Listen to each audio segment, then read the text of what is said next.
Hey guys, it's Trisha, the left-handed stitcher. I am almost caught up with my Flosstube watching. So close. I had made a list of all the videos I'd missed, and I was working my way through that list. It took me a little while. I finally finished that list, and then I had to make another list. A much smaller list of the videos that had happened since I started working on the first one. But I've started watching videos that are in my subscription feed. And when I finish those, then I go and work on some of that little list. So I'm very close to being caught up. Okay. So tonight, I'm doing an update. Yay. I thought it was going to be a quick update, but then I started making a list and realized I got a bit more to talk about than I thought I did. So tonight we're going to do whips, some starts and finishes. I have one FFO, I have a small haul, and I got a bunch of miscellaneous stuff, and then a quick life update at the very end in case you're not interested. So let's get started. My whip that I have is my Flower of the Month series. Last time I showed you guys the violets, and then I finally finished them, and the jonquils, the daffodils, took me 3 days. 3 days. They went so quick. So then I started on the sweet peas. I love pink. That's so pretty. But this one got put down so I could work on some other projects. Some of the sals that came up. So, let's see. The first one on the pile is, we'll do the one I did for the specialty stitches and double duty for Dad Sal. And this was the pocket sampler for Dad. Just this cute little project from, I believe it was Heart and Hand. Yep, because here's the little charm that's gonna go in that little space right there. So I have to wash it and iron it and then mount the charm, and then I got this little tiny frame to put it in. Now the problem is the frame is perfectly square. The stitch piece is not. It is just a teensy bit wider than it is tall, which will be fine in the frame. At least that's what I keep telling myself. But my OCD is just going, that's not right. But I'll make it work. If you're planning on doing this little project, my one little advisory on this is, on the chart, these little light dots in these side borders, they're not charted. So I got those stitched up, and I realized that it wasn't on the chart, so I had to go and do the little white stitches over top, because I wasn't going to unstitch that whole area. And it turned out pretty good. It took some fiddling to get those stitches to lay right, since they were going over top of other stitches. But it was so cute. And I didn't really have any problem with any of the specialty stitches in here. I had one of these stars, Celia stars, that I started to do wrong, and I realized, so I unstitched it and I started again, and I paid a little closer attention to the pattern, and they turned out really good. So I'll get really close. You see those stitches. I think my favorite on here is this guy, because he's dual colored and he turned out so cool. I think it was like a double herringbone, but that's cool. So start and finish, and it will be an FFO pretty soon. My next start, which is also a finish, was for the Joan Elliott stitch along, and this is the one I did. It's the little, it's called the mini floral cushion in her Bewitching cross stitch book. And this, I first saw this in stitching in South Africa.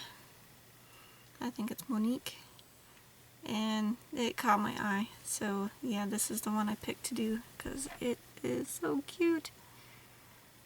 And my husband saw the larger piece, the Celtic wheel pillow, and he said, yeah, I want you to stitch that. So someday I will be stitching that one. I have just a couple notes that I want to make about this if somebody decides to stitch this. There are some mischarted squares on the pattern. Since I can't show you the pattern, I'll point out on my piece where they are. Let's see. In these green squares, triangles right there, the bottom stitch on these top two pieces are charted for dark blue, which the thing is pretty much symmetrical, so that just didn't make sense. So I changed it to green, like the bottom two triangles were. There are a couple, there's one spot in this, I think this little blue, where one of the light blues is charted as a dark blue, but if you look at the other three, you know that, yeah, so I changed that. And then over here, some of these gold stitches in the center part are charted a darker color than all the rest of the frame. It's outlines. So of course, made sense. I changed it to be the same color as all the rest. And it really annoyed me. Just simple little mistakes in a pattern for, you know, a well-respected designer. And then, I finished the frame, the gold part in the frame, and then I filled in all the blues and the greens, except for the very centers on the four motifs that are the light blue, because they were just a 5-patch stitch. So I was filling them in. I was putting the one in the top, and I was looking at the gaps that were going to be left. At the top there's going to be 2 little gaps, and I was looking at the side pieces where there were gaps that were left in the pattern. Let me see if I can pull up. I have a picture. Yep. Ooh. Does that come in at all? There it is. Alright, there is the frame done.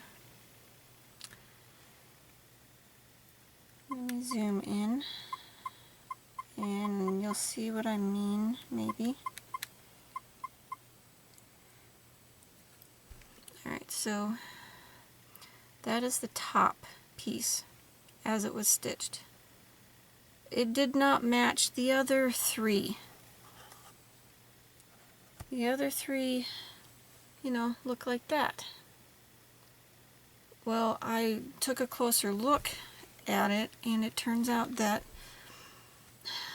because these motifs in the top area are just a little taller than the motifs in the bottom area, they added a stitch here to raise this up 1 stitch. So these 2 motifs got moved up one square and the center part stayed, and it just looked awkward because it wasn't symmetrical, and I was really upset that they would design something that should be symmetrical, that, you know, and to just do something like that.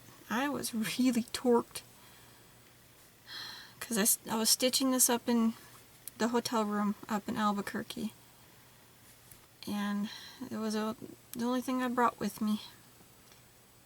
So I was like, oh, don't tell me I'm not gonna have something to stitch.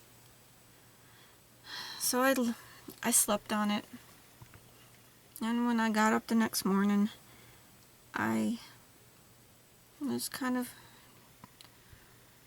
rolling it around in my head, and I decided that since I'm not doing this as a little pillow, I'm either gonna frame it or I'm gonna make it into a flat fold ornament style. That since it definitely hasn't, you know, a top and a bottom, because the directionality of the motifs in the squares, it would be perfectly acceptable to do a completely different motif in this part, because it is the top. So I played around with it, and I decided on that configuration.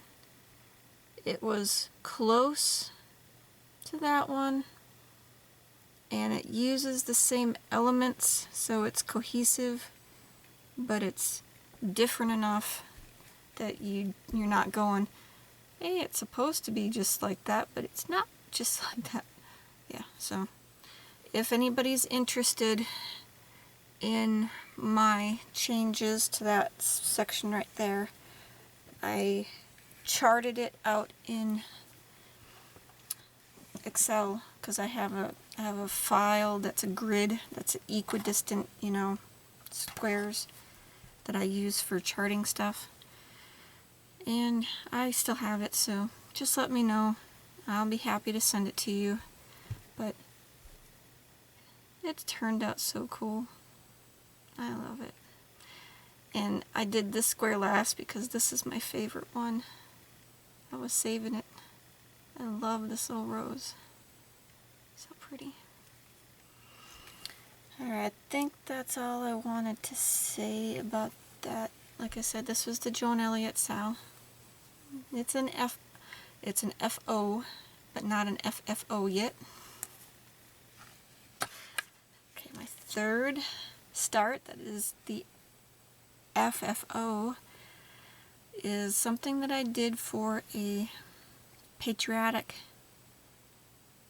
exchange on the Star Spangled Stitchers Facebook group. We were doing a little pillow exchange, and I signed up for it. I figured it'd be pretty cool. I did my pattern that I got from Albuquerque last time. Little Americana blooms. Such a cute little pattern. And I finished it. Like I said, it's a pillow, because it's a pillow exchange. It's my first stitchy pillow that I've ever done. I made a cord that I added so it can hang up. It turned out pretty good. Pretty good. It's not perfect. There's a few things that I will change if I do another pillow. The fiber fill that I used, stuff I got from Walmart. This stuff from Fairfield. It was quite rough, and it is poking through the fabric in the back.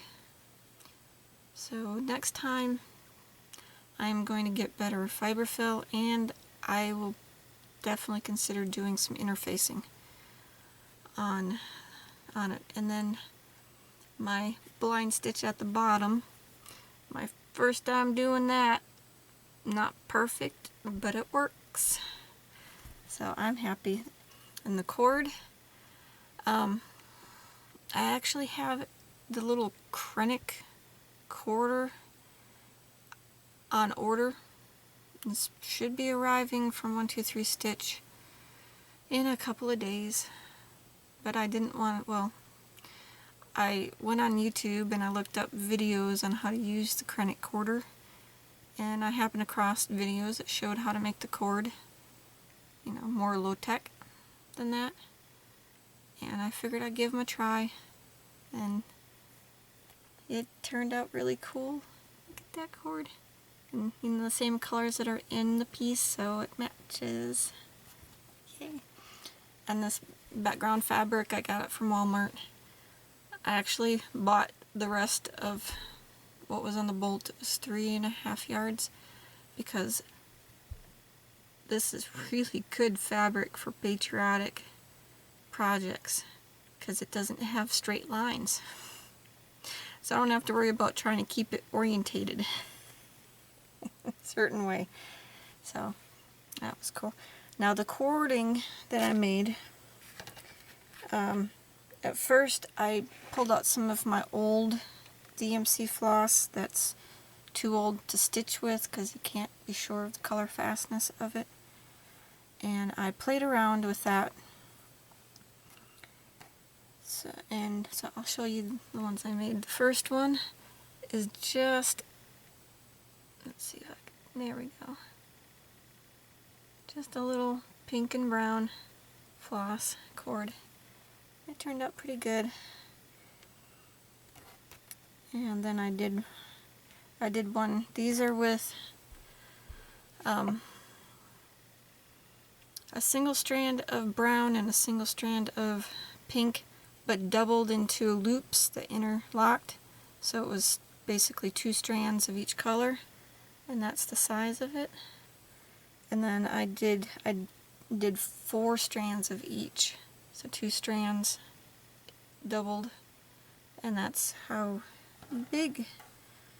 Here's the difference between the two, so you know. Alright, and then I added a third color in a different way than what you would see in the videos. I used a double strand, a single strand of the brown looped, so two lengths, and then on the other loop I did 1 length of pink and 1 length of blue. So it turned out pretty cool. See if I can see that. And if I untwist it a little bit, you can see the pink and the blue twisted together and then twisted with the brown. It actually, when you look at it, it has this cool, almost like it's braided kind of visual effect. So then I tried doing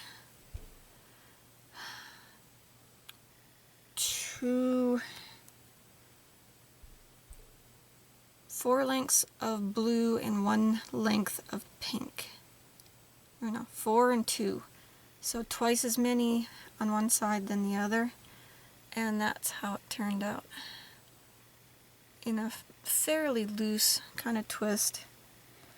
I did it again and I twisted the crap out of it. And that's how it turned out.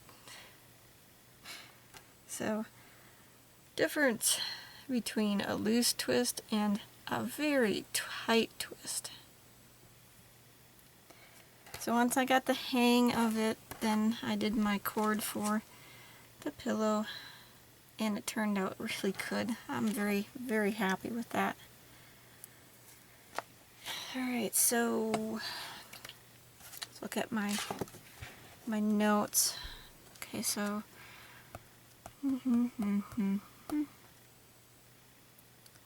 alright, I got some of my upcoming projects ready to go. So basically this is what's coming up next kind of thing.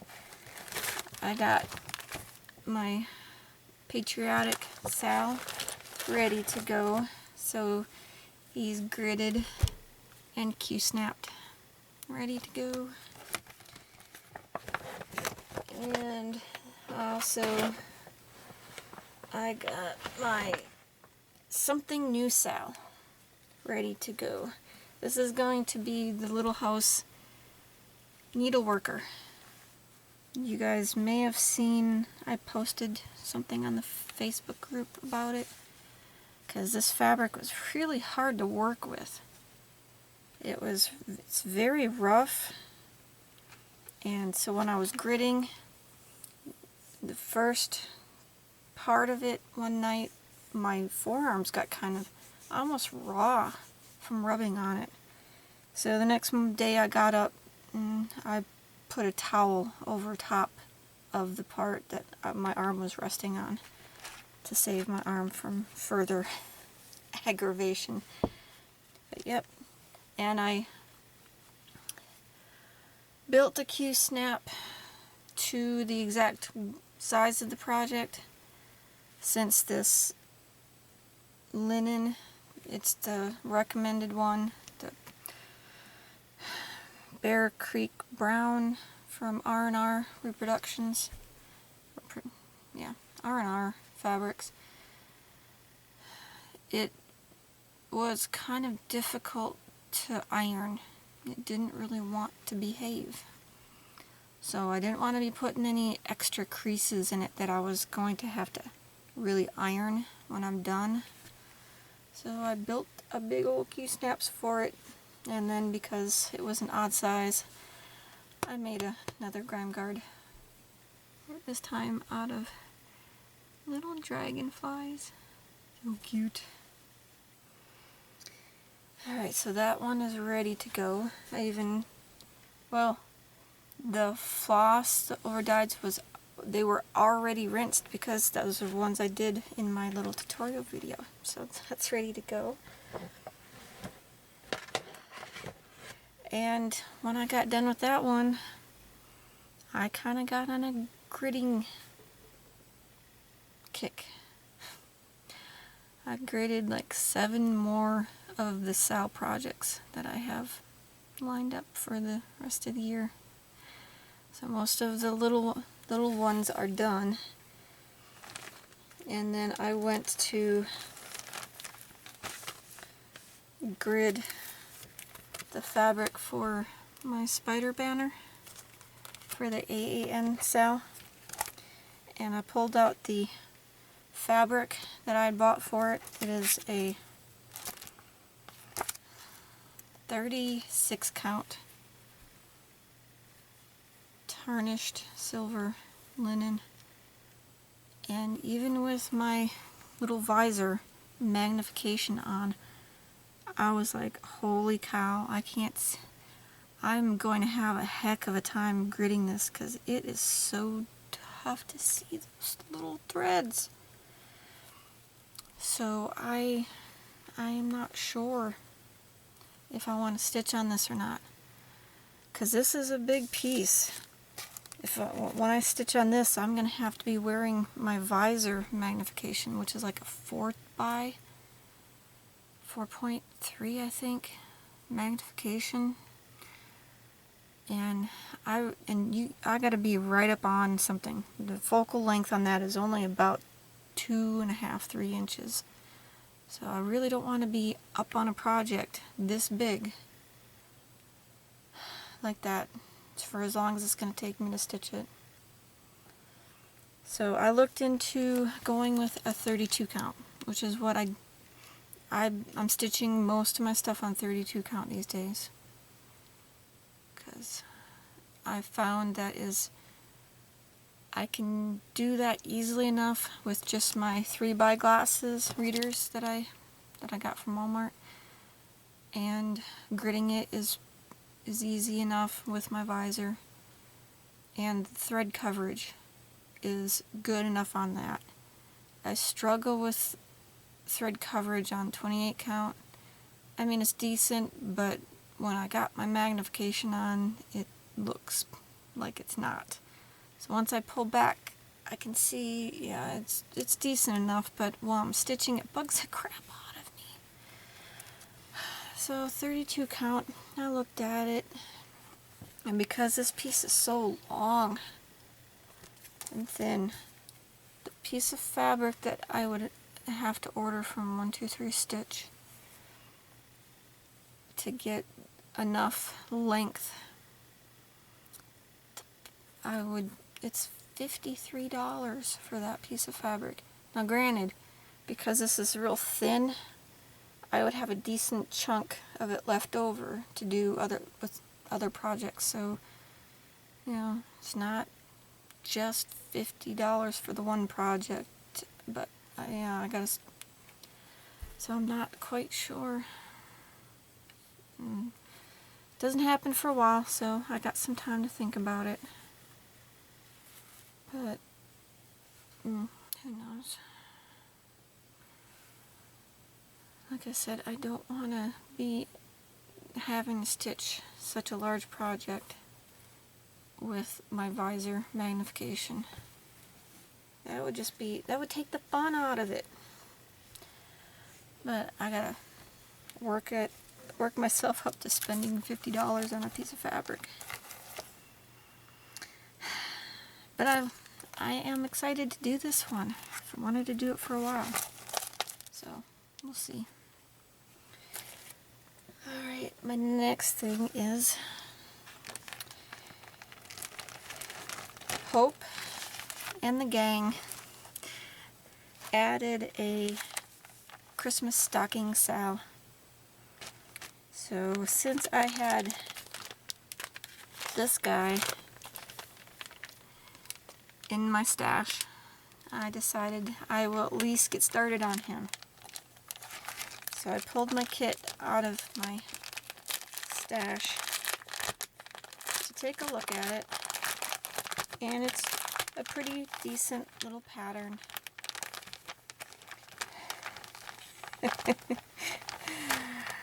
Check out the white. The crap ton of white to do for this project.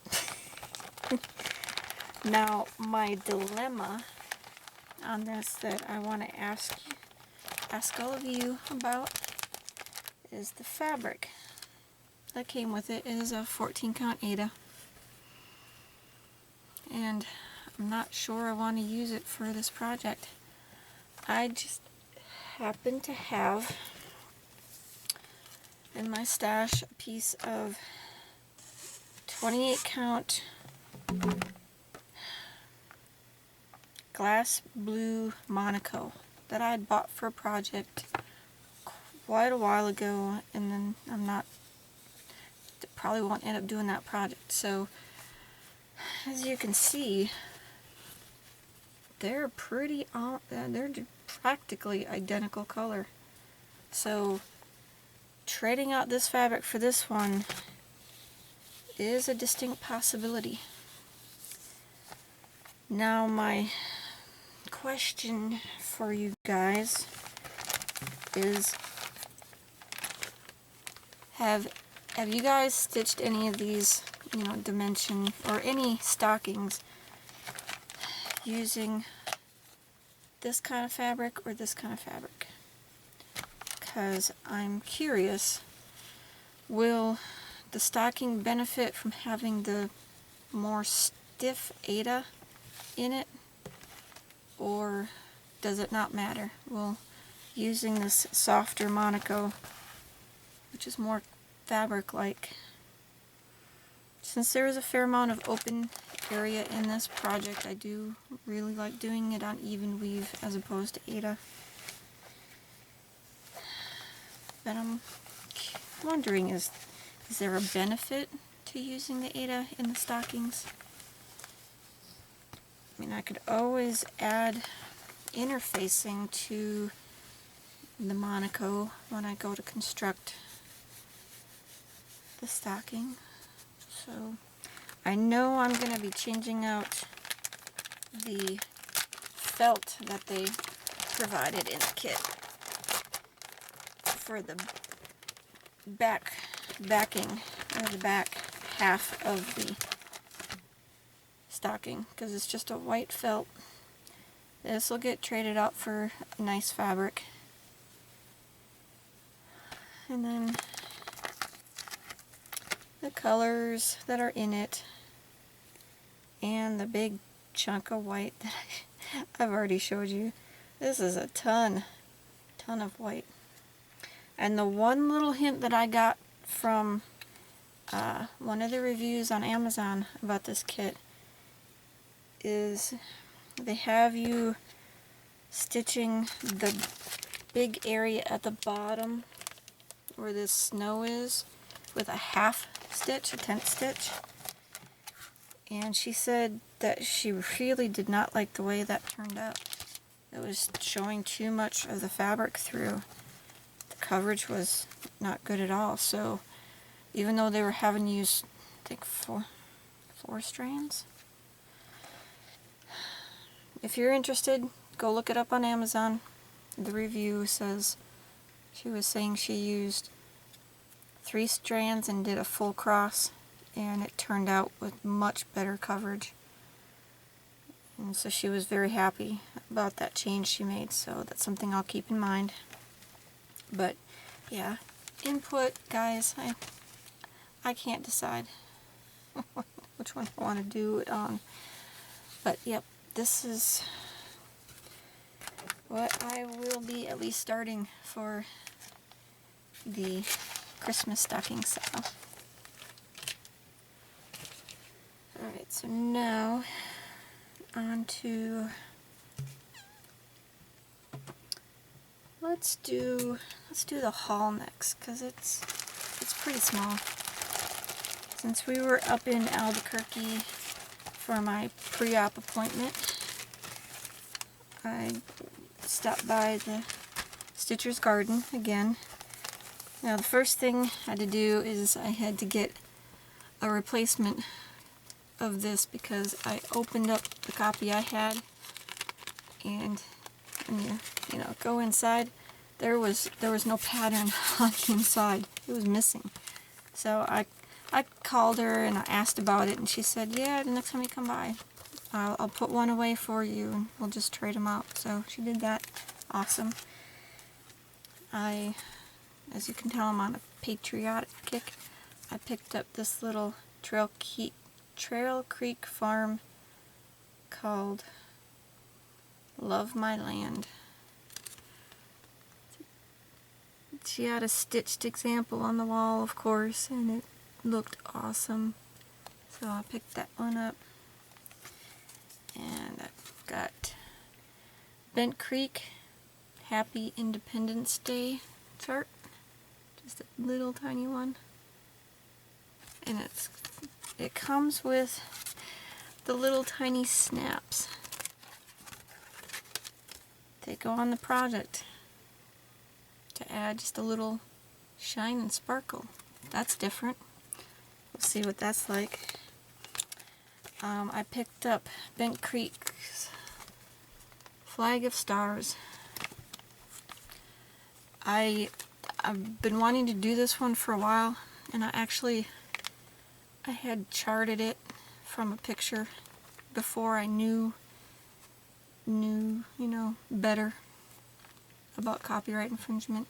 So now that I'm planning on stitching it, I bought a copy. And it comes as a little kit. It's done on large count fabric, because it comes with the threads as well. Let's see, I'll pull it out and see if it says. Okay, it is on 18 count linen, so over 2 threads with 1 strand of pearl cotton. So it comes with the pearl cottons. So that turns out big, pretty big. 18 count over 2, that's like 9 count. 9 count. Yeah, big. So I will probably do it as the kit, and then at some point I will probably stitch this as a smaller piece on smaller fabric with regular floss. But that I got. Get this back in the package. A few charts I picked up. Heart and Hand, Sweet Land of Liberty. Very simple but cute. I picked up this one, Freedom Trio from Twisted Threads. I like that one, and I like that one. At the shop they have this one done up in petite point, 1/1. It turns out tiny, but it's so cute. And then this one caught my eye. It is Ornamentology from the Trilogy. Let me see, you get those 5 little motifs you can do in different ways as they show you. I really like the Noel, and the wreath is kind of cute, but this one is it. I saw this one done up, and instead of stitching the little bird on top, they put one of those little red cardinal buttons. It was so cute, and I've been wanting to do that, and so I finally found the chart. And then my husband picked out a chart, since our son really loves cocopeles. We picked up this little chart. Some cocopele designs. It's done by Southwest Decorative, Southwest Designs number 6. The 2 cocopeles and Tawa, the sun god, in the middle. So I have no idea who's going to stitch these, if it's going to be me, my husband, or my son. We're kind of hoping that this will spur my son into asking me to teach him. Because it can't be my idea, because if it is, he won't want anything to do with it. It's the way he is. So I gotta wait for it to be his idea. Alright, so there's the haul. I probably won't be up, well, I'll be up in Albuquerque next week, but I won't be able to make it to the Stitcher's Garden until my next appointment, which will be in July sometime. Alright, so more miscellaneous. I've done some sewing. I created a storage bag for my Emerald Mermaid. Since she was sitting for quite a while, not getting stitched on, I decided I needed to make a case for her. So it's just basically a really long pillowcase with a small boxed corner at the bottom to allow for the width of the Millennium frame, and then 2 little handles at the top just so I can hang it on something so it's up and out of the way. And then once I got done with that, I decided I wanted to make myself a tote, because the totes I've been carrying my stuff in from Hobby Lobby, and they seem to be just a little bit too small sometimes for me. So I made myself a tote just a little bit bigger. It's my first time I ever did one. I watched YouTube videos, and I was just looking at how the purchased chart, or not chart,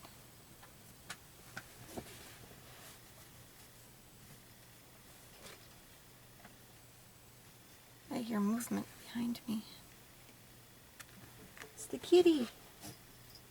Kitty's in here. Okay, give me a second. Alright, so that kind of freaked me out because I'm supposed to be alone in this room. I start hearing something moving behind me. Okay, so I did box the bottom, and I added pockets in the front, double pockets, so there's one and then two, well actually, so there's four. I'm probably going to have to end up putting a snap right there, because this one's just a little bit shallow for some things, and it kind of hangs down when there's something in there. But simple little handles for my tote. So I was actually quite happy with how it turned out. It's my first try. There's a few things I will do differently when I do decide to make another one. So there's that.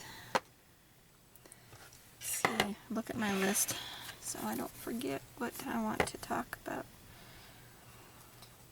Alright, Sportsman's Warehouse. Remember I showed you I got the Krennic storage box that Diane Mondot Stitches had showed us, and I ordered mine from Cabela's online. Well, Stitcher's Warehouse. Okay. We were there for my husband's shopping, and they have them. They're the same ones, the Winchester Short Magnum. You can hold 50 in that little box, and their price is $3.99. So if you have a Sportsman's Warehouse near you, you can get the storage that we showed you that we got from Cabela's. Alright, so there's that. Two-handed stitching. You know, I hear a lot of people talk about two-handed stitching, how it speeds up the process. And I finally had somebody else say they tried it and it just wasn't working for them. Because I've tried it, because when I was doing the lighthouse, I had it mounted on the Millennium frame, and so I had it on the necessaire stand. So I tried two-handed stitching, and as it turns out, I use both hands already, but my right hand doesn't ever touch the needle, because I go down and I bring my left hand under and I pull the needle, and then, you know, I get the needle placed with my left hand. I grab the floss. When I bring it down, I grab the floss with this hand to bring it out of the way, and with my finger kind of helps me pinpoint where I need to be. And then when I pull up this, because I have a hold of the base of the floss, it doesn't tangle as much as often. And then as it pulls through, then I pull it, feel it, and I let go. So that's how I do it. I'm always using this hand, but it doesn't touch the needle. I tried to do it where this hand passed it to the other hand and back up again. Problem I was having is I was having so many knots and tangles doing that. I finally decided it just wasn't worth it. I was spending more time taking care of the knots, so I was losing the time that I saved by doing the two-handed stitching. So yeah, I decided it just was not for me. So I'm happy with the way I do my stitching.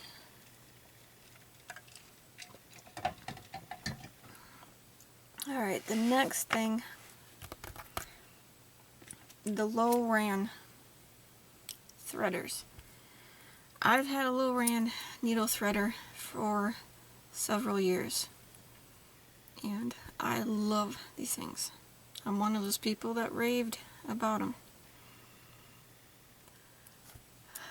I was working on a project and I was having trouble getting the needle threaded through with my, floss licking method. So I had misplaced my old Lorraine because it's actually attached to a pair of scissors. It's got a little strand between them. That way I don't lose them as often, but I still like misplace them from time to time. And so I went and I grabbed one of my little kits I'd put together for, since I've got more than one I've got multiple projects going. I built little kits for each project with the needle threader and the thread heaven and scissors. So I grabbed one of those, one of the extra ones, and I pulled out the Lorraine that I had bought recently for him, and when I went to thread, it shredded my floss, just like I've been hearing people talk about. And so I went and I grabbed another one, fresh out of the package, just in case, there was a flaw in one of them. Did the same thing. And so I took a real close look at the new one compared. Well, I went and I found my old one, and I used that, and it worked perfectly. So I took a real close look at the differences. The new ones appear to be manufactured a little differently. When I ran my finger along the edge, I could feel this tiniest little ridge. So when they manufactured it, it's stamped metal. When they stamped cut it, they just, it's like they took out the step in their process that smooths that off. And that's why it's shredding the floss. So my husband has a knife fetish, so he has all of his sharpening stones, real fine stuff that he uses. So I asked him, can you sand that, grind that off for me, that little ridge that's there. So he gave it a try, and he did. As you can see, this one's not nearly as shiny anymore because it's been run over the whetstone that he uses. But I used it and it works. It works good. It works just as well as the old one did. So that's my advice to you. If you're buying these new, check it. It's got that little ridge. Okay, either you or your significant other get a real fine grit sandpaper or sharpening stone, and just rub that off, and it should fix it. Because I was wondering why people were having problems. Now I know. They changed their manufacturing process. So now you gotta fix what they didn't do at the factory. But once it's fixed, these things are awesome. I love them. Love these. Alright, so that's pretty much all the stitchy stuff. So just a quick little life update. First thing is, someone asked my hair. Yep, I cut it.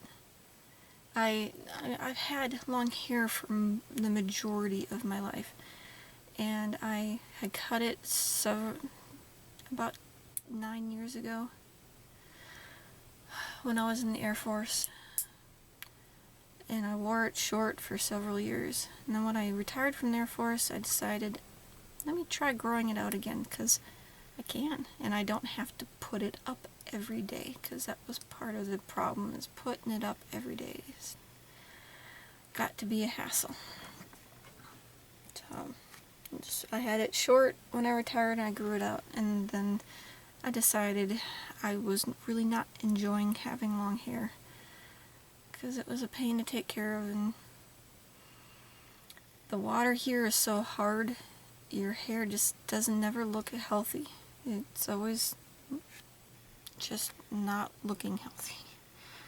So I cut it.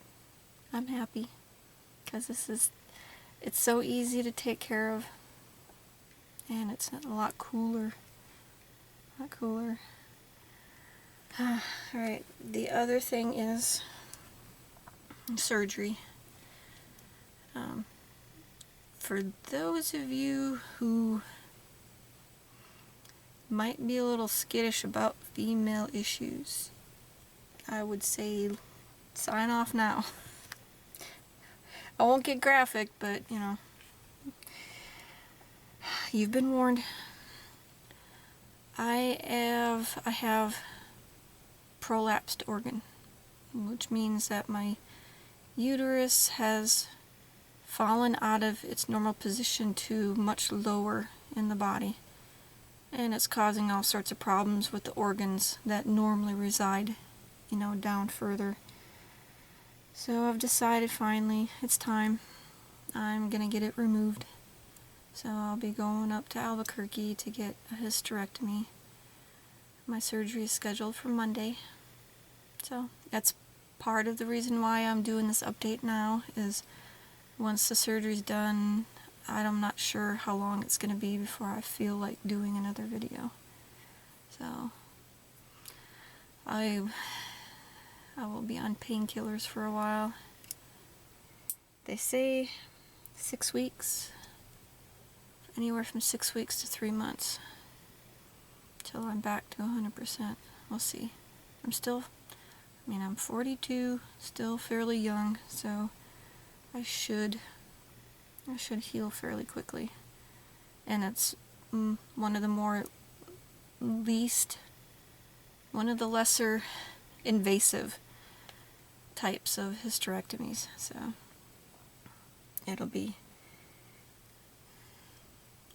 I will be happy when it's done, because then some of my systems can get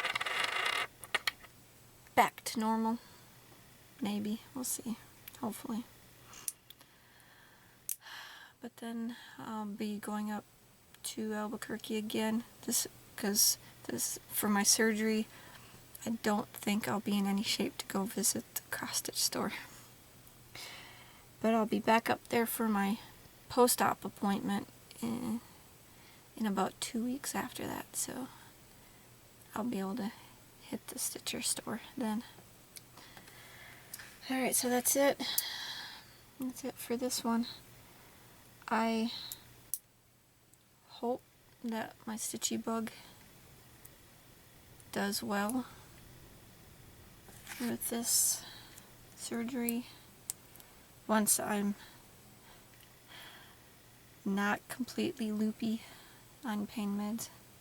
I'm not sure if I want to stitch when I'm completely loopy, because who knows what interesting stitch configurations will happen.